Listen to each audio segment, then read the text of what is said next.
So today I'm going to talk about a macro lens. Anyone who saw my video about the £10 macro lens that I made with a lens reverser will know that the backstory of this was I bought a 7 Artisans 60mm f2.8 lens for my Olympus, and I absolutely hated it. That got me to thinking about making my own macro lens in inverted commas using the reversing ring.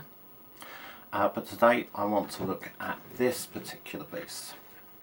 This is the Nikon 105 f2.8. This is an early version. It doesn't have the vibration reduction, but it can produce images like this. Now, if you like the image, you should realise that you don't just go out and take a photograph like that. It has to be planned, it has to be set up, you have to go to the right location. I will put the postcode of the location at some point in the video, so please, please, please keep watching. So, this is the Nikon 105 f2.8 AF-D macro lens.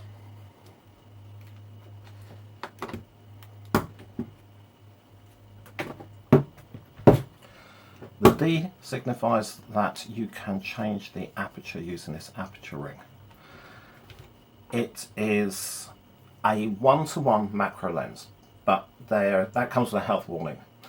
The size of the sensor makes a lot of difference with a macro lens.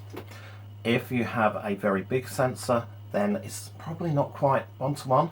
If you have a DX sensor, then it's probably going to be 1:1. However, this is a very nice little lens. On the outside, because we don't have the VR, we only have the ability to limit the range, which makes autofocus faster at short distances, or we can have the full range. It will focus from about, well, on my D850 it focuses from about 10-12 centimeters to infinity. It has the standard Nikon F mount, and it has a 52mm filter thread. Unfortunately, as yet, I haven't got a lens hood for it, but as it's a prime lens, I don't need a petal-shaped lens hood. The normal sort of cylindrical one will do absolutely fine. Rather confusingly, Nikon actually described this as a micro lens. In the rest of the world it's a macro lens, and that's how I'm going to refer to it.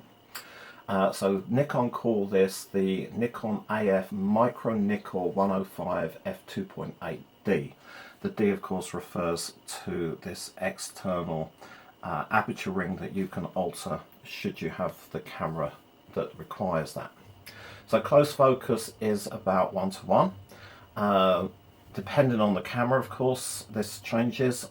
Close focus is about 30 centimeters technically, and the working distance of this camera is from about 20 to 30 centimeters to infinity. It's got the 52mm thread, which is solid metal, which is nice. I don't have the hood, as I've said, and it weighs about 560 grams, which is quite a hefty piece of kit. It feels solid, it is solid. Value? 150, 160 pounds, I guess. In terms of performance, though, it is worth every single penny of that money. It is made by one of the great manufacturers of scientific and microscope lenses, and they don't mess around. When it comes to these lenses, this is just about perfect optically, and it's pretty well made in terms of its AF performance. In other words, it's fast.